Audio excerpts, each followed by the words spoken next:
ಸಂಸದರೆಲ್ಲ ಹೋಗಿ ಅಮಿತ್ ಶಾ ಅವ್ರನ್ನ ಭೇಟಿ ಆಗ್ತಾರಂತೆ. ಬಸವರಾಜ ಬೊಮ್ಮಾಯಿ ಅವರು, ಸೋಮಣ್ಣ ಅವರು, ಪ್ರಹ್ಲಾದ್ ಜೋಶಿ ಅವರು ಯತ್ನಾಳ್ ಮೇಲೆ ಕ್ರಮ ಕೈಗೊಳ್ಳಬೇಡಿ ಅಂತಾರಂತೆ. ಅದನ್ನು ನೋಡಿದ್ರೆ ವಿಜೇಂದ್ರಗೆ ಸಿಟ್ಟು ಬರುತ್ತೆ. ಸಂಘದ ಒಂದು ಬೈಠಕ್ ಆಗುತ್ತೆ, ಕರೀತಾರೆ, ಅಲ್ಲಿ ವಿಜೇಂದ್ರರ ವಿರುದ್ಧ ಎಲ್ಲರೂ ಮಾತಾಡ್ತಾರಂತೆ. ಇಡೀ ವ್ಯವಸ್ಥೆನೇ ತಮ್ಮ ವಿರುದ್ಧ ತಿರುಗಿ ಬಿದ್ದಿದೆ ಅಂತ ವಿಜೇಂದ್ರರಿಗೆ ಅನ್ಸಿದ್ರಿ ಏನು ತಪ್ಪು ಹಂಗಿದ್ರೆ ಅವ್ರದ್ದು? ಸರ್, ಕ್ರಮ ಕೈಗೊಳ್ಳಬೇಡಿ ಅಂತ ಹೋಗಿ ಸಂಘದ ಕಾರ್ಯಕ್ರಮದ ದಿವಸ ನನಗೆ ಸ್ವಲ್ಪ ಹುಷಾರಿಲ್ಲದೆ ಒಂದು ಸಣ್ಣ ಸರ್ಜರಿಯ ಇದರಲ್ಲಿ ನಾನು ಆ ದಿವಸ ಹೋಗಲಿಕ್ಕೆ ಆಗಲಿಲ್ಲ. ಆದ ಕಾರಣ ನನಗೆ ಅದು ಗೊತ್ತಾಗಲಿಲ್ಲ.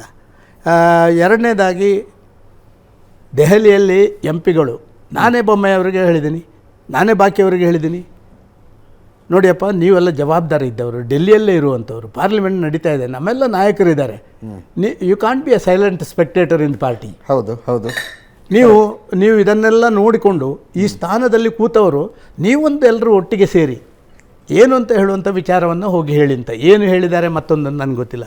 ಮೀಟಿಂಗ್ ಮಾಡಿದ್ದಾರೆ, ಮತ್ತೊಂದು ಮಾಡಿದ್ದಾರೆ.